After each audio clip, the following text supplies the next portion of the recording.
Escute que isso tem tudo a ver com arrebatamento. E então veio para Davi o sacerdote chamado Zadok. E esse Zadok passou por apuros com Davi, porque Davi queria entender a lei. Me passe a lei, me ensine a lei. E Davi levava Zadok para as guerras. Agora imagina, o cara não é um homem de guerra e está ali no meio da guerra. Davi vai ali, mata 1000, volta, toma um banho, senta, vai comer de embora. Zadok, Bíblia. Davi instituiu 70 anciões na sua corte, que lhe ensinava a lei de Deus. Mas no Salmo 119, é um discurso dele, Davi se levanta na frente de Zadok, na frente de Abiatar, e dos 70 anciões, e Davi se levanta e diz assim: eu sou mais sábio do que todos os meus mestres. Aí eles se revoltaram. Como assim mais sábio do que nós? Como ele pode ser mais sábio do que nós? Aí Davi disse assim: deixa eu explicar. Eu não disse que sei mais, eu não disse que entendo mais, eu disse que sou mais sábio. Que sabedoria não é conhecimento apenas. Você pode conhecer muito e não ser sábio. O que é sabedoria, pastor? A aplicação correta do conhecimento. Se você ouve a palavra e não aplica, você só é ouvinte. Diz Tiago em sua epístola, nunca participante. Nunca participante. Você só ouve, mas não vive, não participa da bênção que Deus libera quando você ouve e pratica. Quem está entendendo isso? E Davi vai dizer assim: eu não disse que sei mais, nem que conheço mais. Eu estou dizendo que eu sou mais sábio, porque tudo que vocês me ensinam, eu aplico na minha vida.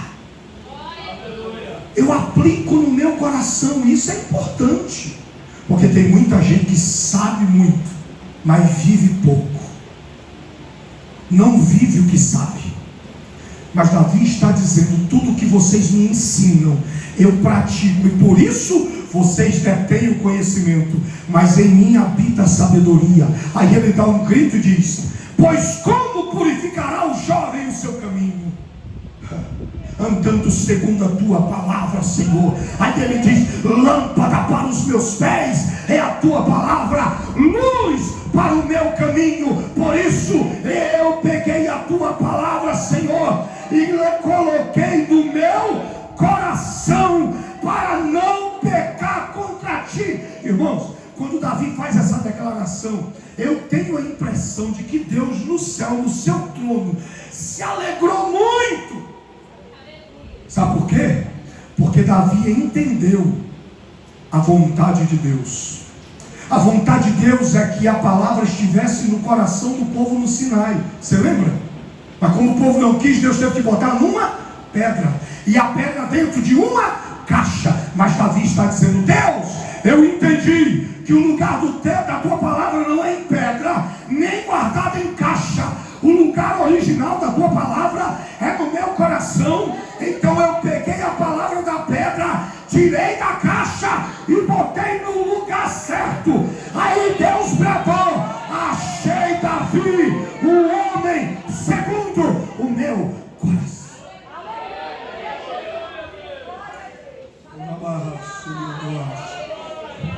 Essa Bíblia não é para ficar guardada, não.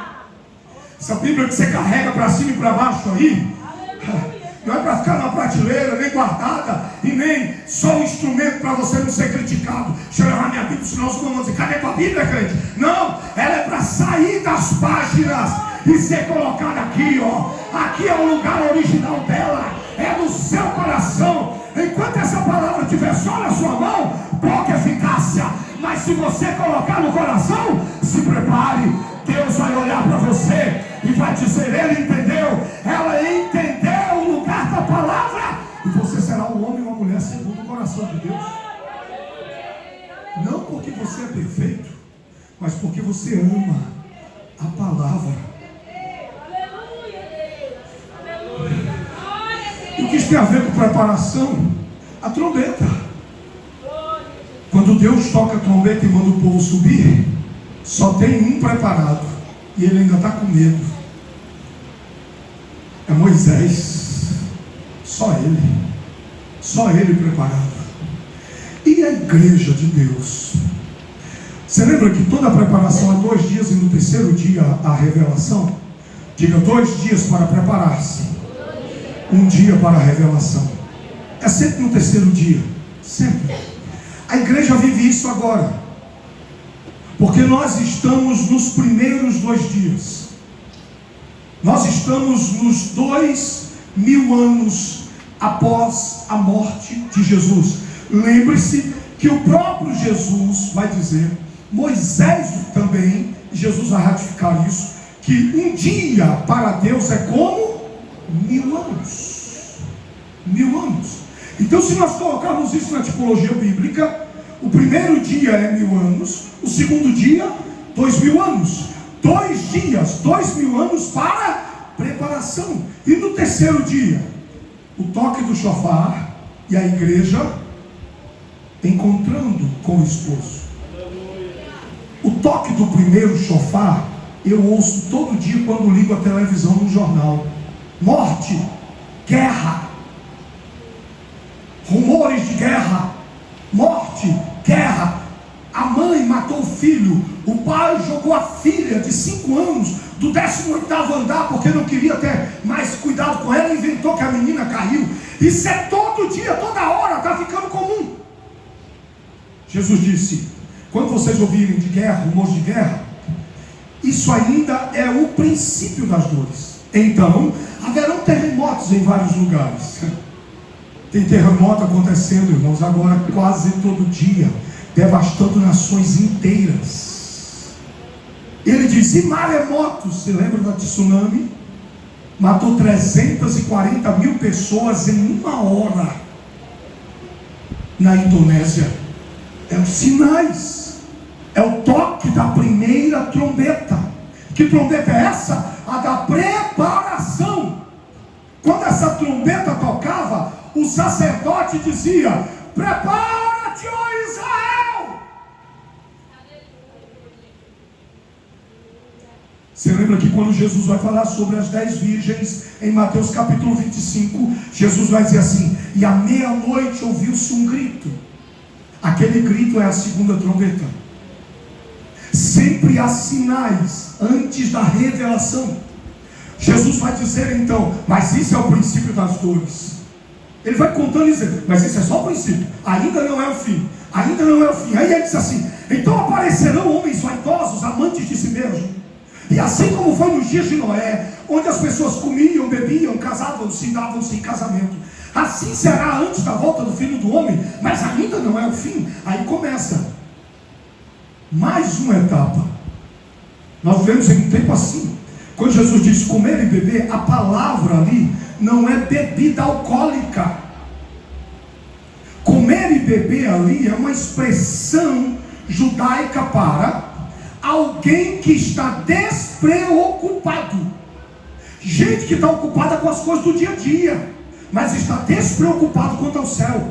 Gente que vive como se o céu não existisse. Gente que se move como se o céu não existisse e só se lembra de Deus na hora do culto. Agora eu estou indo para a igreja, Deus está lá. Não, Deus não está só aqui. Deus passou o dia com você. Paulo diz, você não sabe que você é a habitação do Espírito Santo e que o Deus vivo habita em você. Você não vem para cá se encontrar com Deus, você já vem com Deus para cá. Ele habita em você. Jesus vai dizer, mas ainda não é o fim, não é o fim, até que Jesus chega num lugar crítico. Jesus diz assim, e então, antes disso eu vou também dizer que a Bíblia diz, a ciência se multiplicaria. A ciência se multiplicaria. Não, deixa eu dizer uma coisa para você. Tudo que você tem hoje de tecnologia, tudo, desde os carros, as motos, os trens, tudo que você tem de tecnologia hoje, tem 96 anos. Espera aí. A Terra, hoje, tem desde Adão até nós, quase 6.000 anos.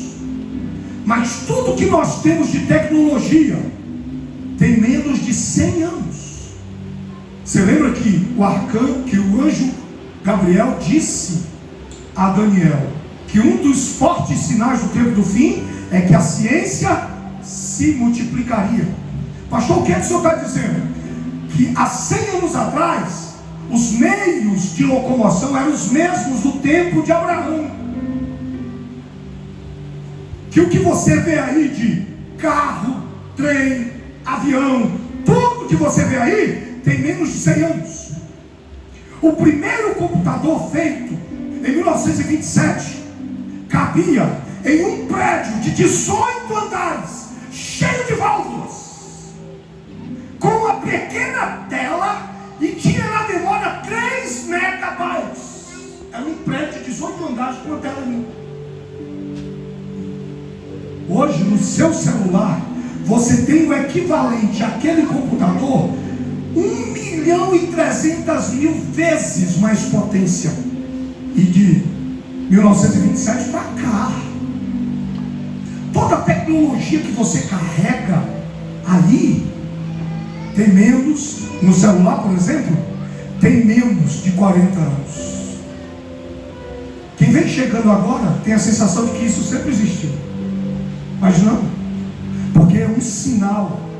A ciência se multiplicaria nos últimos tempos. É um sinal.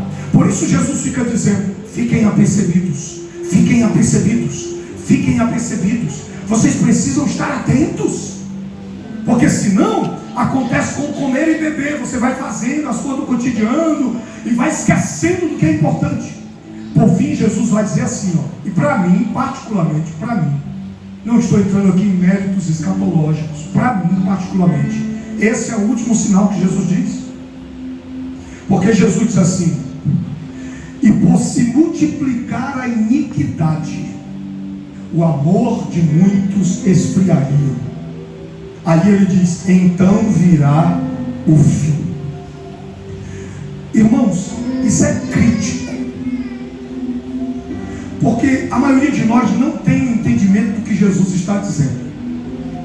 Deixa eu dizer uma coisa para você. A Bíblia separa, desde o Gênesis até o Apocalipse, aquele que pratica iniquidade do que pratica impiedade. Diga comigo: iniquidade, impiedade. A gente, quando lê esse texto, por se multiplicar a iniquidade, o que é que a gente pensa? Em se multiplicar a maldade do homem aí fora, do ímpio. Mas não é, irmão, porque a Bíblia não chama aquele que não conhece a Deus de iníquo. A Bíblia chama de iníquo quem conhece a Deus. Por exemplo, o anticristo é chamado de o iníquo, porque ele mesmo, Daniel diz, mesmo conhecendo o Deus de seus pais, não honra e se levanta contra ele.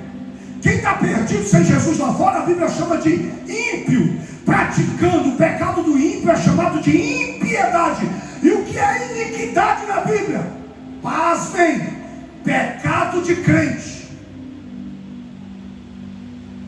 Quando eu que conheço a verdade, eu que fui salvo por Jesus, quando eu que abracei a Bíblia como regra de fé, quando eu peco, a Bíblia diz que eu cometo iniquidade. Porque o que é iniquidade? Pecar contra aquilo que conhece e que viveu.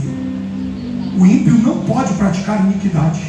Só alguém que conheceu a Deus pode praticar iniquidade. Quando a Bíblia diz assim: por se multiplicar a iniquidade, o amor de muitos esfriaria. Sabe o que é que Deus está dizendo? Vou botar nas palavras coloquiais para você entender. Por se multiplicar o pecado na igreja, de novo, por se multiplicar o pecado na igreja, o amor esfriará. Por quê? Porque a igreja é parâmetro de Deus. Paulo disse: nós somos a coluna e a firmeza da verdade, que significa que o mundo precisa ver a palavra em ação na nossa vida para poder crer. Quando a igreja fica igual ao mundo, o parâmetro acaba e o amor esfria.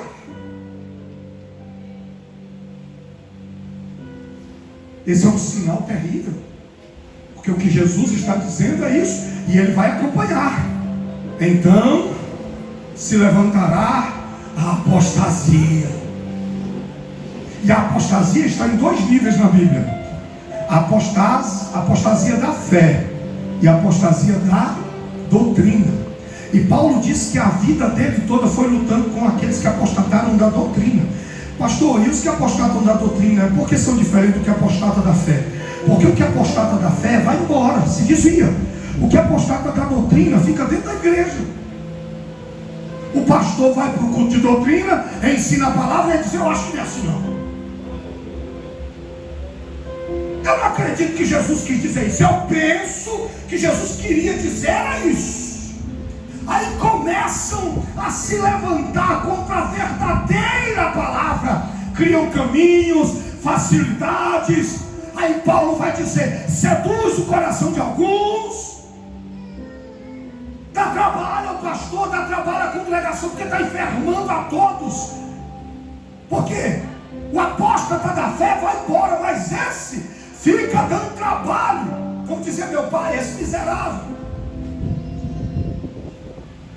não vai embora. Ele fica desvirtuando a fé dos irmãos. E Paulo diz aos pastores, principalmente a Timóteo: não tenha dó deles. Porque nós temos uns pastores que veem o cara levando falsa doutrina, implantando e seduzindo o coração do povo contra a igreja. A nossa igreja é ruim, a nossa igreja não sei o que, melhor aquela ali, e não sei o que. E ele vem e fica passando a mão: irmão, para com isso, é